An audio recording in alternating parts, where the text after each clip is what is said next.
Então, agora, a participação dos deputados. Está escrito para falar, inclusive como autora do requerimento. Passa a palavra à deputada Luísa Erundina. Senhor presidente, colegas parlamentares, convidados, convidadas, agradecer a importante contribuição que trouxeram ao debate. E esse não é um debate de hoje, ele é recorrente nessa comissão. Desde 2007, foi a primeira audiência pública que requeremos e que foi realizada nessa casa, e que daquela vez também não houve a presença do órgão concedente, que era o Ministério das Comunicações, nem pela sua autoridade maior, o ministro, nem por alguém que pudesse representar aquela pasta.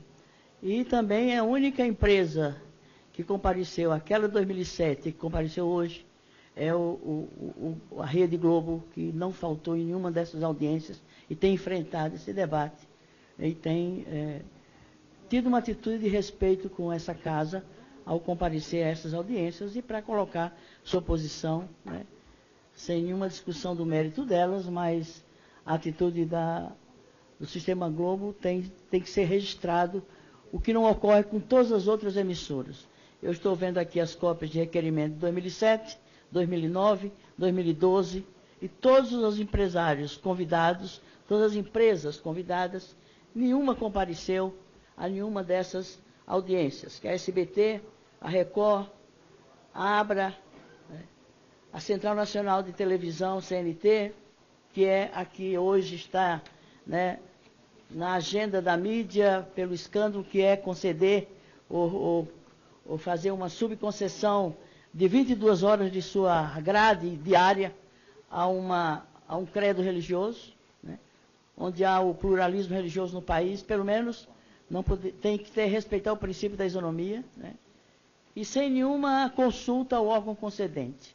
Não é que essas concessões tenham passado pela autoridade concedente para eventualmente apreciar a proposta e se posicionar a respeito, autorizando ou não essa subconcessão. Não se sabe o que representa de valor monetário, o que cada uma dessas empresas ofere de recursos com essa subconcessão, provavelmente até muito mais do que aquilo que o concessionário deve ter pago pela concessão inicial, o que também é falta de transparência, que a sociedade precisa conhecer isso, porque a sociedade é que é a proprietária desse bem público, que são as frequências eletromagnéticas, né, que é de domínio, que é de propriedade, é um patrimônio natural e que não pode ser usurpado da forma como se faz. Então, eu quero dizer que depois de tantos anos, a gente volta a debater o mesmo tema e com toda razão a Bia reclama e a Rosana reclamam de não se ter apresentado resultados práticos, concretos e ações efetivas sobre esse debate, né? É tarefa, é responsabilidade dessa comissão fazer a fiscalização, mas o que eu digo aos senhores é que os processos de concessão e de renovação de concessão são feitos no escuro. Os processos são distribuídos a cada um de nós para apreciarmos, né, o parecer que é elaborado por um órgão técnico da Casa sobre a demanda pela concessão ou renovação da concessão. E desde o primeiro dia da minha atuação nessa comissão que eu reclamo, né, o desconforto, o incômodo e aí uma certa irresponsabilidade da gente opinar a favor ou contra uma renovação de concessão sem ter dados objetivos que pudessem sustentar um parecer do parlamentar a favor ou contra uma determinada renovação de concessão. Portanto, a fiscalização nossa, que se faz dessa forma, né, apreciando os processos de concessão e de renovação de concessão, se faz no escuro, né, a partir de um parecer técnico, que evidentemente assegura os elementos técnicos que o processo implica, mas não necessariamente o juízo político e o juízo legal, do ponto de vista do quanto as obrigações legais essa emissora está cumprindo, do ponto de vista dos direitos trabalhistas, né, do que a legislação estabelece no funcionamento dessas emissoras. Portanto, não vamos dizer que essa casa, de fato, e o órgão que tem a prerrogativa de fazer essa fiscalização é essa comissão. e os meios que nos são oferecidos e de que dispomos para apreciar esses processos aos milhares, a cada mês e a cada ano, não nos autoriza a dizermos que estamos fazendo essa fiscalização. Então, é necessário rever esses procedimentos, até para que os órgãos que têm, né, a responsabilidade constitucional pela fiscalização, pelo controle dessa política, tenham condições objetivas para realizá-la a contento. Houve momentos em que eu tive a tentação de subverter e dizer, não vou dar parecer porque eu não tenho elementos objetivos. Mas a Casa e a Comissão não têm como suprir essa dificuldade de podermos, com segurança e com responsabilidade, ajuizarmos sobre essas renovações e renovação de concessões.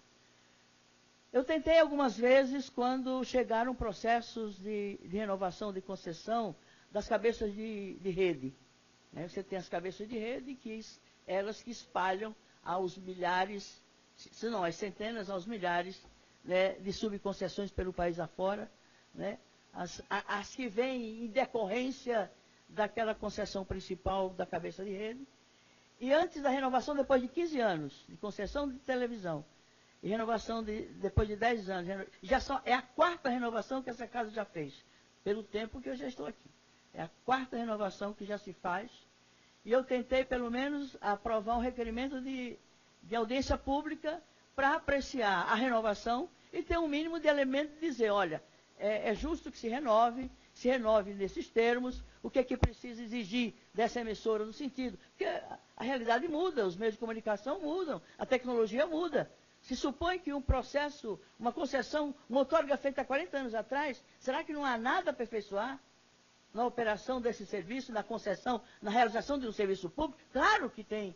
Não necessariamente porque haja desvios, que haja usurpação de poder, nada disso. Simplesmente para perceber o quanto aquela emissora está cumprindo, né, a legislação em vigor, a Constituição e a legislação infraconstitucional, e a legislação trabalhista e outros dispositivos constitucionais, sequer eu consegui votos para aprovar o requerimento de audiência pública para dialogar com o permissionário, com o concessionário, a respeito do cumprimento ou não das exigências legais a que ele estava submetido como concessionário. Quer dizer, que fiscalização essa comissão exerce? Se sequer ela não consegue aprovar um requerimento de audiência pública para arguir, para dialogar, para ouvir o concessionário que está pedindo a renovação, realmente a gente tem a responsabilidade de dizer, olha, nós não fiscalizamos.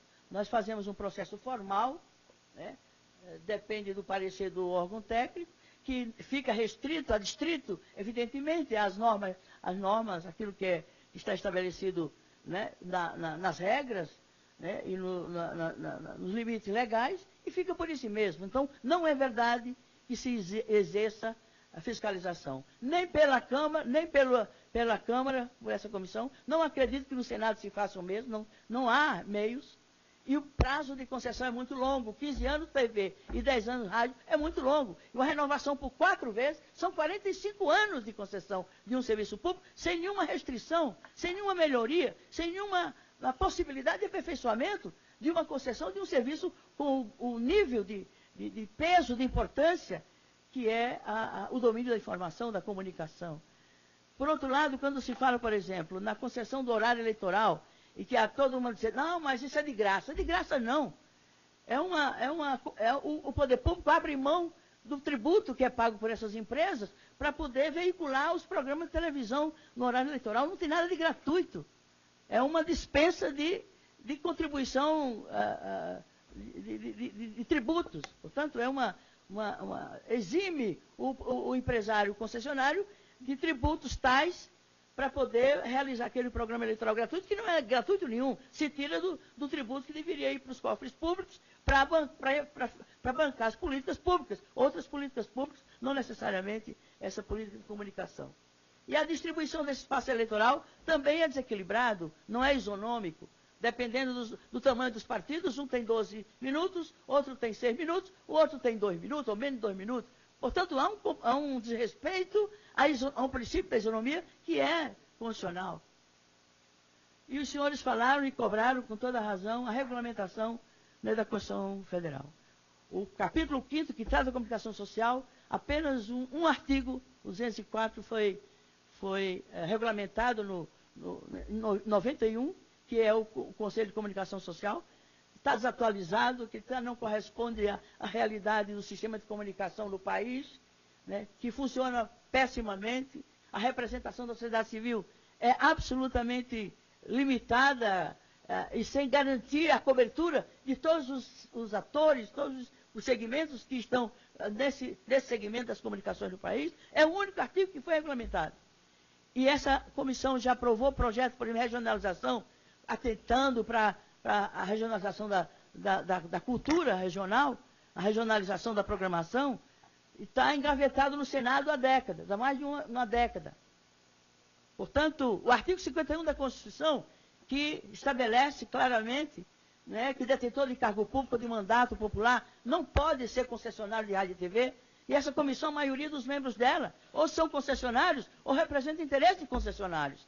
Então, não vamos colocar a coisa com suavidade, porque nós estamos a dever à sociedade, seja o Congresso, seja o Executivo, né?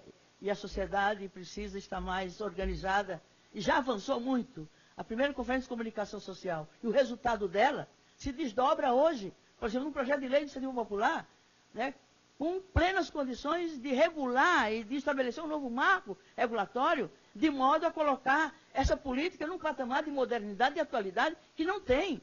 Então, o que nós estamos tratando aqui, senhores, é nada mais, nada menos do que um sistema do qual depende a democracia. A democracia representativa está em crise, e se deve essa crise, e muito, ao fato de não exercitar-se a outra dimensão da democracia, que é a democracia direta e a democracia participativa. Há 25 anos a Constituição estabelece mecanismo de democracia direta e participativa. Até hoje o Congresso não regulamentou. Aí o Executivo, a meu ver, numa hora errada, no ano eleitoral, às vésperas da eleição, faz um decreto estabelecendo, regulamentando esses dispositivos. Aí o Congresso se sente ferido nas suas prerrogativas e diz que é prerrogativa dele, aí quer anular o decreto da presidente.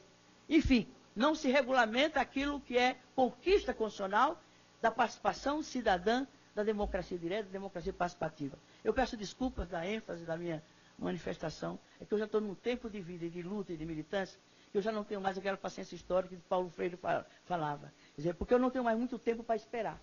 Então eu acho que eu quero com isso, né, dizer que o tempo urge, né, que a sociedade espera, que a democracia está incipiente, ela precisa ser fortalecida, consolidada e avançar, né, mesmo nos marcos do sistema que nós temos aí, mas precisa melhorar, precisa avançar. E certamente as comunicações, né, o domínio da mídia pela sociedade, o controle de um bem público, né, precisa se dar de forma eficiente, eficaz e efetiva, sem o que nós poderemos aprovar N requerimentos, fazermos N audiências públicas, com brilhantes contribuições como a que tivemos hoje à tarde, mas se não tiver um desdobramento a isso que nós constatamos aqui, trouxemos, olha, essas informações que a Bia Barbosa nos trouxe, é fundamental, mostra que não estamos inventando. Não é um caso isolado em relação à CNT e à Igreja do Reino de Deus, recentemente. E é isso que ajudou que o requerimento aprovado em 2012 viesse para a pauta hoje. Um requerimento que eu apresentei em 2012, só hoje é que ele vem, porque é tão contundente a realidade, né, de uma concessão de 22 horas, numa grade de um dia, para uma única religião, não me digo que é razoável. Não é razoável. Então, senhores, era isso. Agradeço imensamente a presença dos senhores, das senhoras, dos senhores parlamentares que estão aqui também. E eu acho que o que nos falta é estabelecer um pacto conosco mesmo, né, de que essa situação ela tem que ser superada. E agradecer, inclusive, ao Paulo Tonet, que tem sido muito presente, seu grupo tem sido muito presente, mesmo discordando de nós, e nós discordando em algumas coisas dos senhores, mas a presença é um sinal de respeito, de consideração a um poder que está falho, que está devendo, que está, portanto, com as suas responsabilidades não de todo atendidas frente à sociedade. Muito obrigado.